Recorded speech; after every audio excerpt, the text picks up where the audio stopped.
What is happening, everyone? And I am going to be looking at Doom: The Dark Ages, the story trailer, official trailer 2, I should say. Um, and I'm going to put on auto-generated subtitles so you can kind of read it. I am going to be muting the audio when I'm watching this trailer and reacting to it. Now, a couple of things. Probably no surprise, I am an individual of older age that prefers the PS2 era over pretty much, I think, most console generations that we've gotten in recent memory. And so it probably won't surprise you to know that I like first person shooters, and more specifically, I absolutely love playing Doom. When it comes to boomer shooters, you can look at your Quakes, you can look at your Duke Nukems, you can look at a lot of different types of older first person shooters, but to me, I feel like Doom 1 was always kind of my throwback, personally. I love going back to playing Doom 1, Doom 2. Doom 3 was a very interesting direction to go into, where they made it more of a horror game while still having those shooting elements, and especially on harder difficulties, you wouldn't get as much ammo, sure enough. Whereas in Doom 1 and Doom 2, you're moving around like you're on rollerblades the whole time, trying to avoid getting shot while dodging projectiles and shooting your own projectiles into enemies. In a way, you could almost see it as like a shmup, just significantly easier in comparison when it comes to dodging bullets, but of course you do need to be fairly accurate on your own in that sense. But that being said, Doom 3, interesting direction, probably not the way to have gone down. Then we get stuff like, of course, Doom 64. We got stuff like the Brutal Doom mod for Doom 1, making it more sort of gorier and things like that. Of course, Doom 1, Doom 2, a little harder to kind of play nowadays, but have been released multiple times, whether it be on the PS3 360, in the PS3 downloadable store, or the Xbox 360, Xbox Live Arcade, and of course getting re-releases on PS4, PS5, and of course Xbox Series S and X, and Xbox One, of course. But in addition to that, we also got Doom 2016, which was a reboot that was a lot of fun, and then we get Doom Eternal, a sequel and follow-up to Doom 2016, which was a technical soft reboot, and now we're getting Doom: The Dark Ages, which feels like a prequel to Doom 2016, which is still part of like the sort of reboot universe of the Doom franchise. And today, by the way, just to kind of date the recording of this video, today is the day that Oblivion dropped, Shadow dropped, and basically I bought it when I was traveling to work, so I'm making this video after work, basically. And so I'm excited to jump into that, and I feel like Bethesda have been making some good moves. I'm a little bit worried though, because apparently this Doom: The Dark Ages trailer is a story trailer, and what's really annoying about story trailers is the fact that Doom 2016, I think, did it best when there was a bunch of, sort of story explaining going on in Doom 2016. Instead of listening, what the Doom Marine does, the Doom Slayer does, is he just punches the person explaining the story, and then you just continue playing the game. I think that Doom Eternal got a little bit too into a story mode type of thing. Doom is more about its gameplay than it is its story. So I will be interested to see kind of where this trailer is going to go. I am actually quite fascinated. So let's jump right on into it. So it's a 3-minute trailer. 3 minutes. 2 minutes 51 seconds. So I am going to kind of like pause it in between and just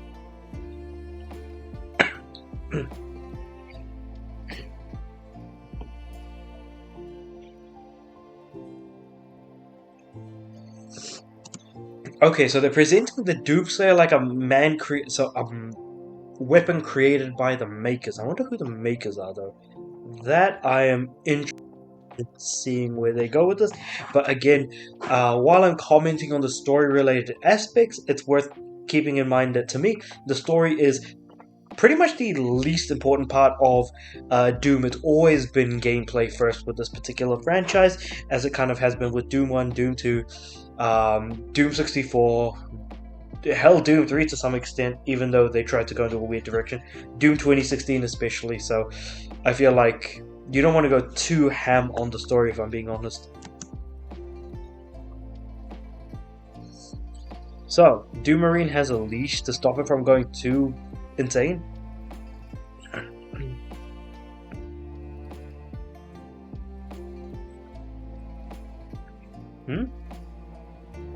Oh, the demons look great though. Actually, what's something that's really annoying is that pixel art of enemies in Doom 1 and Doom 2, they look fairly distinct. If you look at the distance and you see a Caco demon, you'll know it's a Caco demon. When you look off into the distance, you see a lost soul, you know that is a lost soul. And if you're in the middle of a boss room, obviously you're fighting like, the icon of sin. You can't mistake some of these things.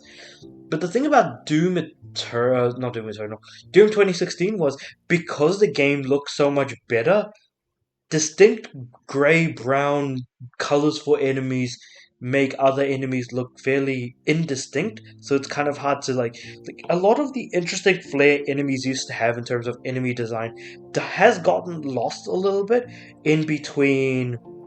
How would I say this? Compared to Doom 2016, enemies don't look as distinct from a distance, and it's just kind of an annoying thing. I just wanted to mention. While I say some enemies look cool, it just depends on how unique and different each enemy looks compared to another enemy. Sure, you can give something 4 arms instead of 2, but the thing is that their faces look kind of the same.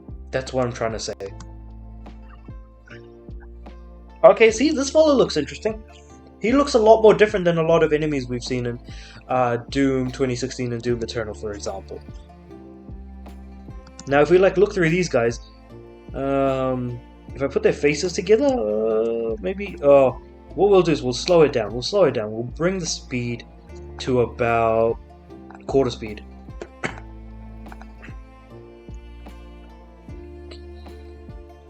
Let's go back a bit. Ah, man, I can't really see their faces because it's too damn blurry. But basically, okay, so now we're seeing some distinct looks between this big fella and this smaller guy. Yeah, I can actually see not just in color but in also facial structure to some extent. So maybe that might be a bit more of an extreme example, but I think Yahtzee's Zero Punctuation on Doom 2016 does it best. In terms of explaining what I'm trying to say. So,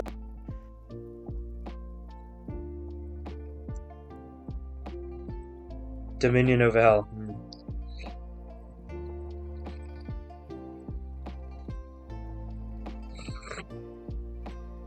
That's a big hand, though.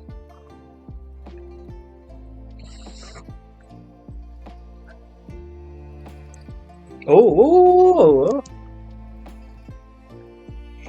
I love the look of these guys. This is cool. I love the curved horn design. It's of who's the big boss man at the end of Doom 1. After you finish episode 1, or when you are on the final episode, the boss in this. Oh shoot, what's this? Hold on, wait. This boss. What was it called? Not the Spider Mastermind. That's E3M8. It was E3M1 that I'm thinking of. Man, I should know. Sorry, no. E1M8. Two Barons of Hell. And then there was something else that you fight here. I should know the name of this thing. Yeah, okay, I'll just keep going.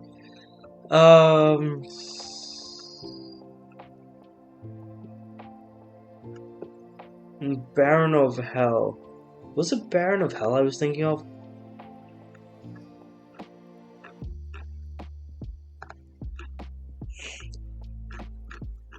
That wasn't the Baron of Hell.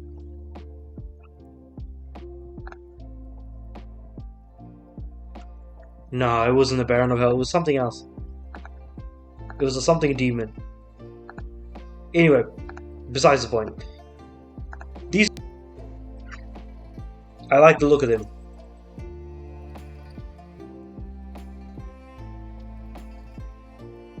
I wonder if these are real big fellas. I think focusing on any character that isn't the Doom Slayer is just a bad move. Even though he was kind of known as the Doom Marine before, especially during Doom 3. So now here's the main thing that we're after, the gameplay. Fast-paced gameplay as we like. Now we can see the use of the shield here. This is new. So having shield with blades on it, cool idea. So being able to basically use it to parry your attack. But to what extent can it be used in a defensive manner? Because throwing it, yes, of course, and we see a ball and chain, of course, as well. But I feel like no matter what, I'll call it the chainsaw shield. The chainsaw shield still doesn't do as well as the shield could, like just the chainsaw could. Like a chainsaw is an absolute classic. You're trying to combine something that's a classic to something new in order to try and create something ultimately unique. And I don't know how to feel about that because that's a way of doing things. But like I said, I'm just not too sure.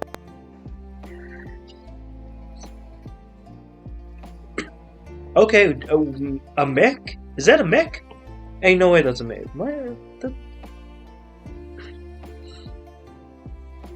That looks like a mech. Am I looking at this right? Okay, rideable mechs. See, now we're going too much in the less simplification direction, because the thing is that what makes Doom such an appealing franchise is its simplicity.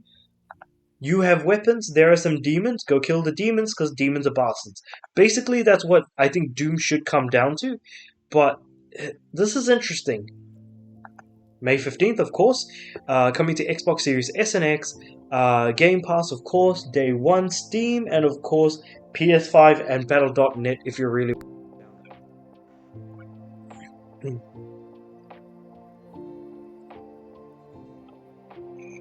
Big Cthulhu looking dude. Okay, I like the...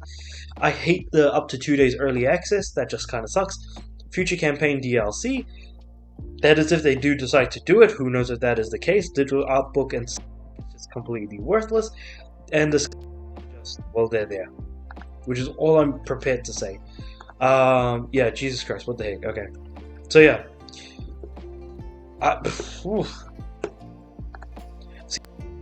I should be excited or not. I should be excited because it's more Doom. Doom makes me happy. I enjoy Doom and I love Doom, no matter how badly it's been presented, especially with Doom 3. I had a fun time with Doom 3, even if the menu scared the hell out of me when I was a kid. That being said, oh, this could go in so many different directions. I'm just gonna have to wait and see how they present the mix, the rideable mounts, and this other stuff that they've got going on. It's just a matter of time before the game releases. I hope it adds to the game, but at the same time, I also hope that it doesn't overcomplicate the gameplay, because you might think adding a few small things isn't that complicated, but the thing is that Doom plays best when it's at its simplest. I'm looking at Doom 1, I'm looking at Doom 2. And Doom 64. Doom 16 was just fine. It was basically just adding the glory kills, which was a fun gimmick, for sure. But then it got old fairly quickly, and some enemies just had to be finished off with glory kills because you couldn't kill them any other way. Now, changing things up with Doom Eternal and making every combat encounter basically a puzzle where you use your weapons as much as you can and then eventually just take out the chainsaw when you run out of ammo, and using different weapons to get health, to get ammo, and do stuff like that. That was a cool idea. The platforming was a bit much, and now on top of the glory kills, on top of the stuff that Doom Eternal added, you're now adding the stuff in Doom the Dark Ages in terms of a chainsaw shield and rideable mechs. Are we doing too much? Are we adding too much gameplay here? Are we adding too many different elements, I guess I should say? Not gameplay. Are we adding too many types of different elements? That is an interesting question. I don't know how that's going to go. I don't know how people are going to be perceiving that. But as someone who really enjoys playing Doom, I don't. I'm a little mixed on that. But again, we'll just have to see how well it meshes with everything else. But yeah, those are my thoughts on the Doom: The Dark Ages official trailer number 2, which is the story trailer. We'll just have to kind of wait and see how things go with the game as a whole. Of course, I will be getting it probably a little bit after release, probably not at release, because there are a lot of games to play at the moment. I don't know if you've noticed, and time just can never truly be enough. But yeah, with all that being said, however, let me know what you guys think about all of this in the comments below. Like the video if you liked it, subscribe to the channel. I'm aiming for 500 subs by the end of the year. And with all that being said, I do upload every day, so I'll see you guys tomorrow.